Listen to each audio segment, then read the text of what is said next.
Hello.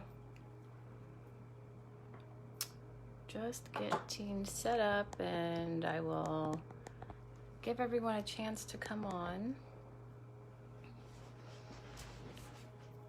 And I'm gonna try to follow in my group. So, let's see how this goes. How should I do this?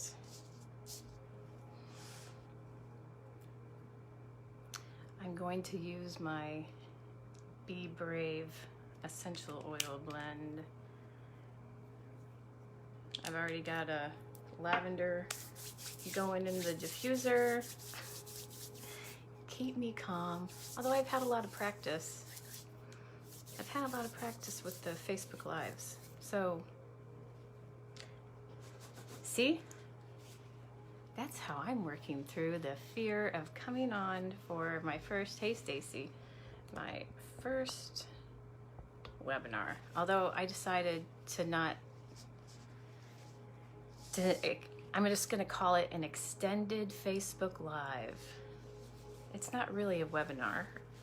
What is a webinar? Maybe I should have looked up the definition of webinar. Hi Stacy, how are you?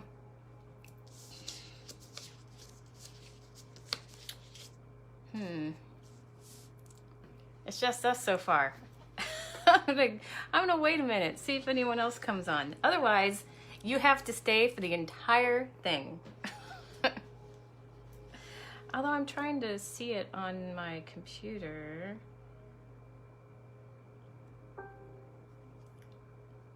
That's weird. So I guess I'll turn that down. And then I can follow along. Hi there. Right? Then I can follow the comments. Okay. We'll see how that goes. So if you didn't see, I put you don't need it at all. But I did post a PDF in the group if you just wanted to follow along or take notes. I did it like an hour ago, so it should be not too far down the line of posts.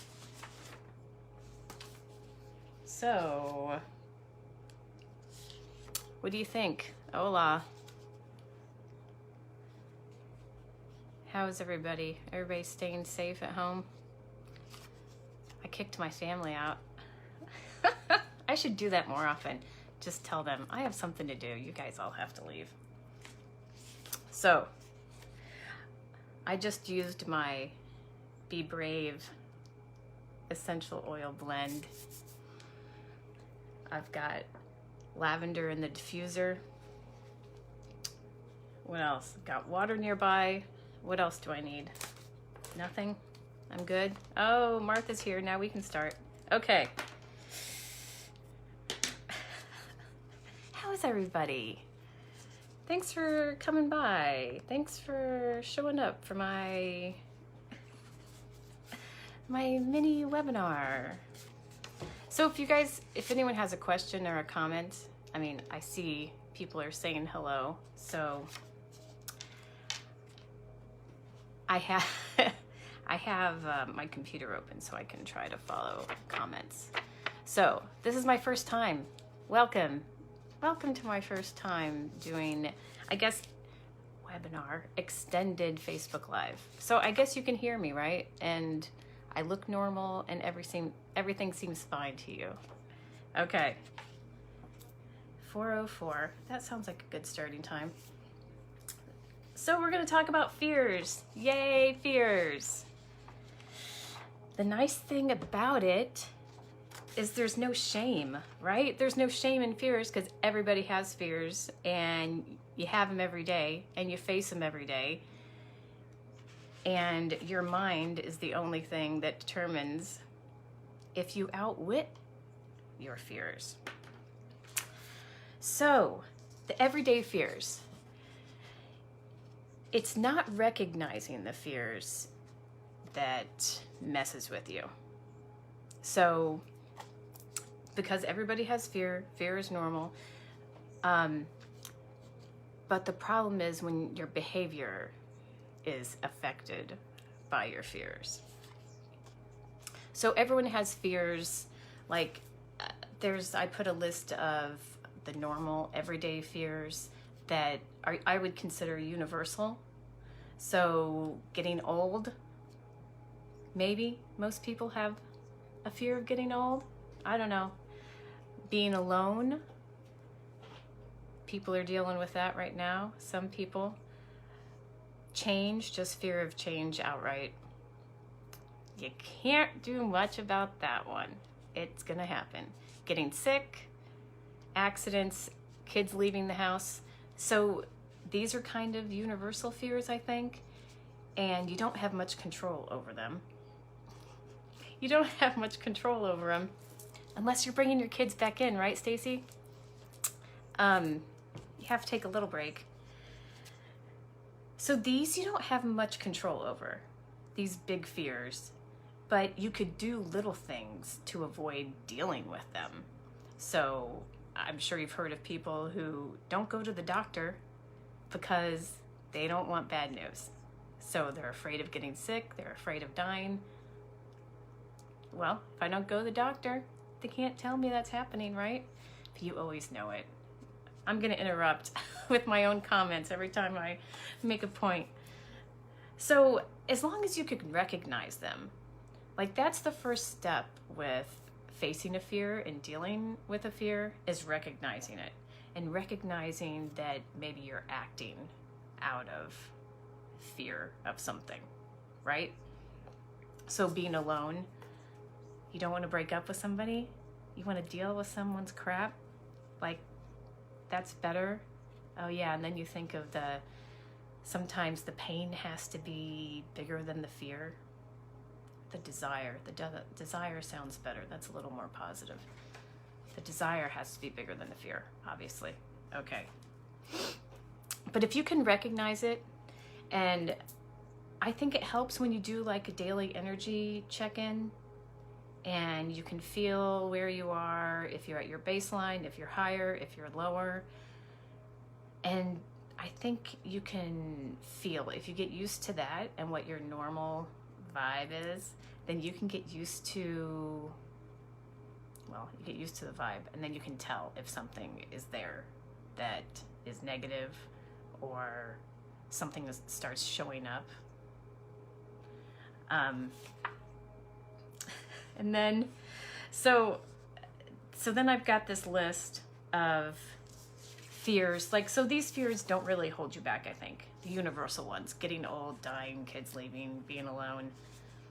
I don't think those types of things hold you back. Unless you've got a high risk. If there's something high risk, maybe. So then we've got the fears that hold you back. Rejection, ridicule, failure, being vulnerable, your loss of freedom, uncertainty, and physical pain. So, those are the big ones that might hold you back. Loss of freedom. I remember when I was a farmer's market vendor and people started telling me or asking me to open a shop. Wouldn't it be great if you opened a shop? And no way, loss of freedom, that was the one. I did not want to be responsible for a business every day, every morning. Like, isn't that funny? The idea of a set schedule, of a obligation, you have to show up every day, make things, open the door, serve people consistently. The idea of that being on me, I did not want any part of that. And now it's funny because I've been doing these Facebook Lives at the same time for, I don't know, like 120 days now. And it's funny because in the beginning, maybe after I'd only done it for a week, there was a morning when we were going to go to the store maybe. And, you know, at the time it seemed like a bigger deal now. Maybe now we're just used to it. But I remembered, I was like, well, I was going to do the live thing, but that's okay. Man, didn't take me long to let go of that. that's pretty weird. And John was the one who was like, no, stay, do your 9:45. Which is weird. And now even if, like, sometimes I think I'm going to give myself the day off, and I'm like, no, I can't do it. I have to do it. Let's see. So these are the fears that hold you back. Have you had those? Have you had experience with these? Although, you know, so rejection, ridicule, failure. Okay, failure, that's on you. But the rejection and ridicule, that's you anticipating somebody else's reaction, right? Loss of freedom, uncertainty, physical pain. Yeah, the rejection and ridicule. And that kind of goes with visibility. So some people may not want to be successful or may be afraid of success in their business because it makes you visible, then you're vulnerable, and, well, that's where rejection, ridicule could come from. Just stay off Twitter. So, let's see. Where was I going to go after that? Does anyone have the worksheet thing? So how many times have these fears actually happened to you? Hey, Kara.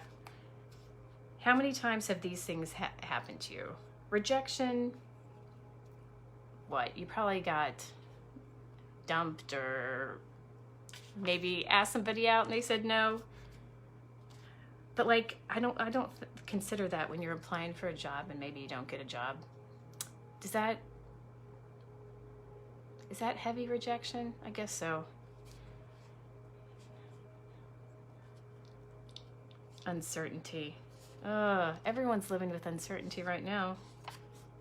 But I remember the very first time I thought I may have been acting out of fear, and I don't even know where the idea came from. It's funny though, probably after 10 years of watching Oprah, those things just seep in. When we were selling our first house in Illinois, and somebody totally lowballed us, but we were moving to Idaho, and it was winter, and of course the agent's like, you should take this. And something made me ask myself, am I acting out of love or fear? Am I afraid that we're not going to get any more offers? And something made me ask that question, and I realized, no, we didn't take that offer. We got a better offer, not even long after that. But that was the first time I became aware that maybe I was acting out of fear. So, have you seen this book, Feel the Fear and Do It Anyway? That's a Susan Jeffers book that was like, it's been in print for 20 some years and of course was rejected. Those kinds of rejection letters, they can hurt, but then they kind of become fuel. She thinks that when you're afraid of something, it's really you considering, imagining the outcome, one of these possible outcomes, and then thinking you can't handle it. So her book is totally geared toward you being able to handle it, or convincing yourself you can handle it. And I mean, I think the more risks you take, the more times you push your limit, push your comfort zone, you kind of get used to it. And then you have more confidence, and maybe it doesn't freak you out as much. So yeah, it probably comes down to that belief that I can or can't handle it, whatever the outcome may be. But actually, so your beliefs are just thoughts that you're allowing to hang out, and you give them more focus, and then they grow and grow and grow. And suddenly, one little tiny thought you've given now like oxygen and food to, and your focus and your energy, and you've let it grow and grow and grow. And sometimes it gets blown out of proportion, and then it's like this big monster thing, and you just don't know, can't deal with it, can't handle it. Then, I've talked about this before, then I would freeze. Like, oh, you let something grow that big, and then chances are you're just going to avoid it, not make a decision if you have to make a decision. But whatever you focus on grows. So if you're letting that one thought become a belief, and then that belief just takes over, and you keep thinking it, and it kind of just becomes a truth for you. So you start to repeat that. There's a story. You start to repeat that story, and you accept it, and it kind of just takes on a life of its own. Like, don't you remember the time I did that and this awful thing happened? Can't do that again. And your brain will do that. More on your brain in a moment. So, opportunities. What opportunities? Where did I have that listed? Have you ever wanted to do something? How about that? What things have you always wanted?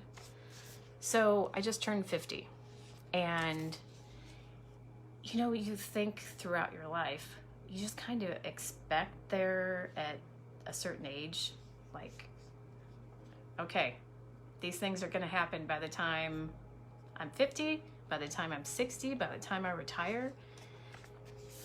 And do you actively go after them? Or maybe some of these things would be coming up now, like going back to school. That could be scary for some people, especially at an older age. Could your fear stop you from doing that? From starting new business? Yes. Start a new business. You never know. Start a new job. Start a new job. Yes. That could happen. Run a marathon. No, that's where the physical pain comes in. Or failure. Ending a relationship. Have you guys had any of those? Anyone? Have you ever been afraid to go back to school or start a new job? Run a marathon.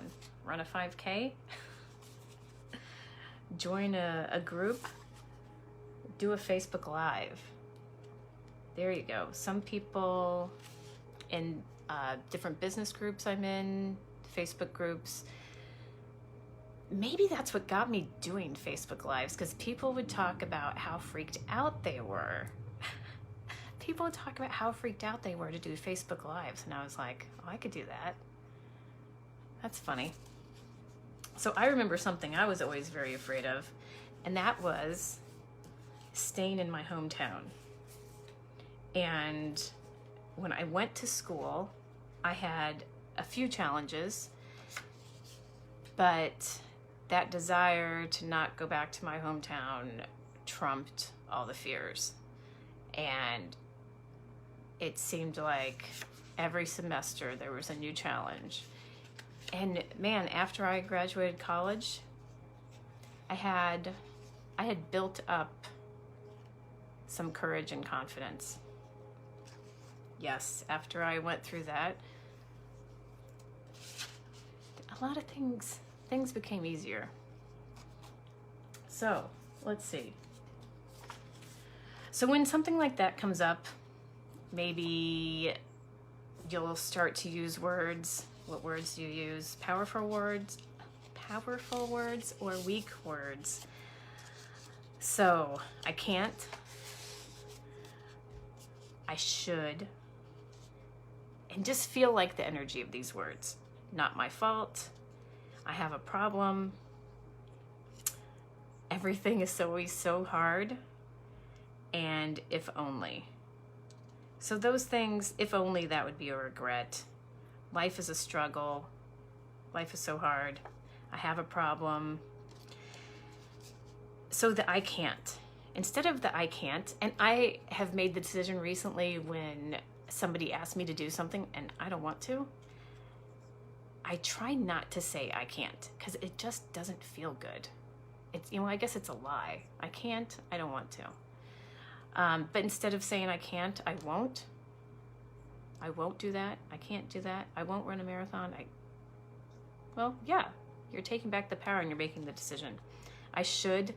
I don't like the I should because it's badgering, but it also takes away your power.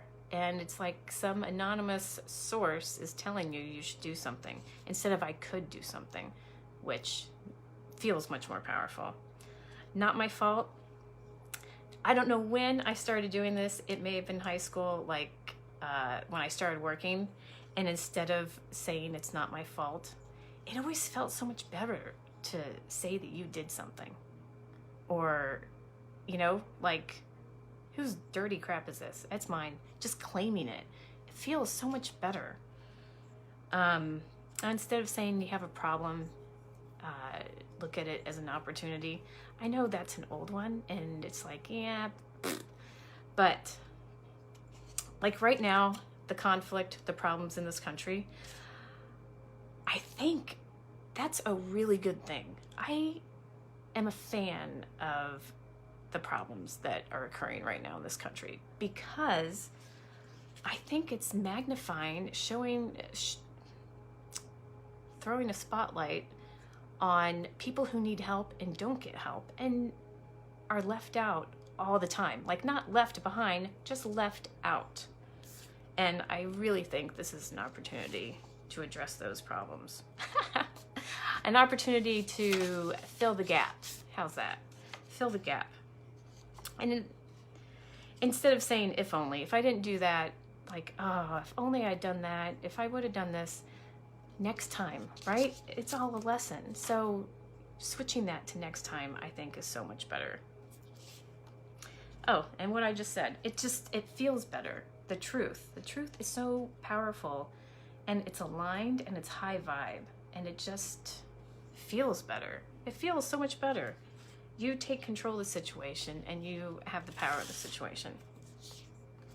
So, yeah, those fears, what do? They take away your power, and they limit your choices, which is not a good thing.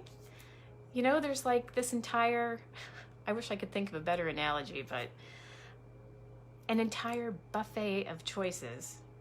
But, oh, those things down the line are too far, or that's a scary place. I don't want to go there. I'm just going to stay right here. I'm just going to stay with the soup and salad, and I love soup and salad anyway, right? So you're limiting yourself if you allow fear to take over. And you're saying no. You're saying no to so many possibilities and cutting off the universe from supporting you in those like awesome, cool adventures you could be having. That's no good. Limiting choices takes your power. Yeah, nobody wants that. Oh, so I came across, somebody sent me a video, or maybe posted it in here, the Mel Robbins 5-second rule. And I guess, so this is her 5-second rule for taking action and not allowing those thoughts to become beliefs and just weigh you down and keep you in bed all day. And I think what her thing was is a countdown. Counting down, not counting up, because if you count up, you can keep counting. But if you count down, then you take action. And it cuts off your brain from stopping you. So I think she did that just to get out of bed because she was in a really crappy spot in her life. And then it just turned into this huge thing. So she would tell herself 5, 4, 3, 2, 1, out of bed and doing something and taking action instead of ruminating. And she talks about how your mind is actually designed to stop you from doing stuff, and it magnifies the risk. So you're biologically conditioned, designed. Your brain is there to magnify the risk, but to keep you alive, right? To protect you from scary things. And it makes you retreat to your comfort zone. And sometimes I think you can do it unknowingly. So you follow your brain. And how do you outsmart your brain? I guess that's her rule. Count down from 5. If you want to do something, if you want to make a decision or take an action, you just do it. You just set that intention and you count down from 5 and you don't let your brain take over. And the comfort zone. I thought of this last week. Like, if your comfort zone is a balloon, like you get a new balloon, you start to blow it up, there's your comfort zone, right? You can get what? you can make a very small balloon, but until you got to push past that, you know, your first big blow into a balloon, how it's really tough, and then you get it. Once you get past that first point, and then you just keep blowing and keep blowing, you can keep expanding your comfort zone, keep expanding your choices, and, you know, giving yourself the space to take action, to go after whatever it is you want to go after. And like I said, if you can do that repeatedly, incrementally, start with the small stuff. Just saying hi to somebody could be scary, right? Walking down the street and making contact anymore, and eye contact and saying hi, that can be scary, but that's a starting point. Talking to somebody, oh, I don't know if that's a starting point nowadays. Sending a friend request. But, you know, you can grow that way. You can expand your comfort zone. And what else was there? So everyone has fears. Fear is the obstacle. So this is my first time. And I think I went through my note, guys. I wasn't sure how to do that. So what did I ask on that worksheet thingy? I asked if you had fears. Have those fears ever manifested for you? Or manifest? And sometimes, like, you feel it, I guess. Oh, and then I added some affirmations. Very simple affirmations. I am powerful, I am strong, I am loved, I am safe. When I was in a yoga class, I used to think all the time, I'm strong, flexible, and balanced. And after we left Moscow, after we left Idaho, I had been doing yoga consistently for 10 years and repeating these different affirmations to myself. And then we left Idaho and got in the RV, drove around the country. And I realized at one point, I don't know, something made me do an affirmation, or I thought of it, I found something, and I was like, wow, I haven't had those words flowing through my mind in a long time. And even though these affirmations sound so simple, they're very powerful. Anytime you say I am, you got to watch the words that you use after that. Make sure they are positive and loving and something you want. So I'm powerful, I'm strong, I'm loved, I am safe. You could use those repeatedly just to drown out the gremlins and nip it in the bud, any of those thoughts before they become beliefs. Fears. Which one? What would imposter syndrome be under in that list? Ridicule, rejection, being vulnerable. So when we went to Donut Showdown, that was just insane. We were in the van on the way to the studio from the hotel with the other competitors, and these two guys were talking about their shops, the donuts they make, and I was like, man, I'm such a poser. They're gonna find out. As soon as we get in there, they're gonna find out. But hey, once you get there, it's not like I could say, yeah, I think I want to go home now. Like, I just had to do it. And I was freaked out, just had to do it. So that was a big one. That helped in the confidence area. So what do you think? Fears. Everybody has fears every day. It's just the thought. It's just the thought that you give attention to and focus to. So either you can be strong and confident, or you can let the fears win. But it's not out of the ordinary. It's like, it's happening to everybody, all over the place. Fear, every day. So get a hold of the small ones, and then the big ones maybe, well, you don't have to let them get big. If you can nip them in the bud, keep them small. So, thank you for joining me and going through all the fun stuff about fears. Which brings me to my first class, my first webinar, and now I'm segueing into my first class. And it is going to be the path to your purpose. So I have people tell me that they think all the things that I've done, my family's done, they've been great. How do you do that stuff? And I don't think it's that I'm brave. I think I just got used to dealing with the fears and addressing the fears, and the fun sounds better.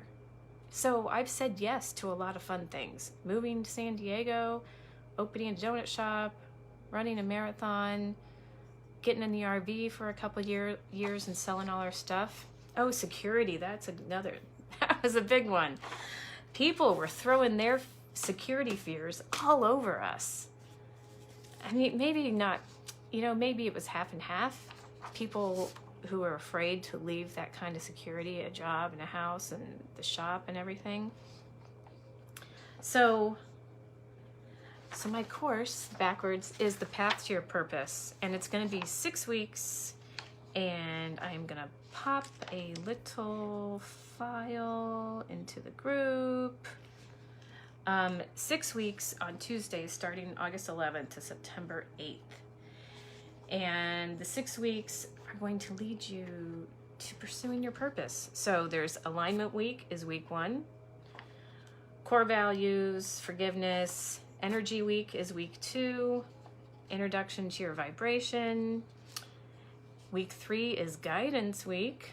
Digging for your hidden desires. Because I know everybody has something in the back of their mind that they've always wanted to do or be or learn. So for me, and it's still there and I don't acknowledge it, I want to be a healer. Like, I really do. And I admitted that to myself in the fall, and it was so funny to unlock that tiny little desire in the back of my mind and actually say it out loud.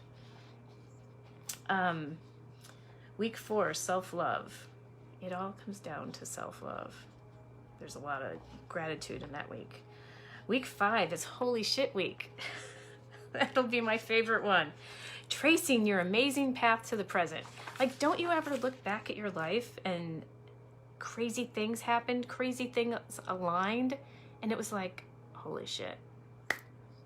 I love those moments. I love seeing those moments, and I want to help people find those moments in their life where you can acknowledge the synchronicity and just see and notice and acknowledge all the crazy things that happened for you.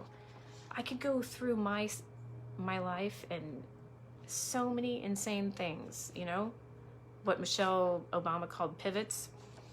And then week 6 is surrender week. So that's creating your new life, your new day, your perfect day, and surrendering to service. So every person has a purpose of service in something, whatever that looks like, right? We're all serving each other. It just depends on where your gifts lie, where your interests are. So that's what I'm going to do in this 6-week course. And the info is going to be in my group. But starting right away, there's pre-work to do, actually. Some journaling and rating your current life alignment. And then alignment is week 1. So discovering your core values, deciding if you're living in your core values, aligned with your core values. That's the first step. So let me know if you're interested in that. I'm going to be posting about it for the next 2 weeks, and then we start on August 11th. You can either do just the class, or you can do the class and add some coaching. Yay, fun. So thank you, everyone, for stopping by and listening to me talk about fears. And I hope you have a lovely evening. And if you think you know anyone who might be interested in, I think I'm going to post this in this post or the course, please share, please invite people. That would be lovely. And thank you. Thanks, Betsy, Sally, Deb, Kara, and Martha.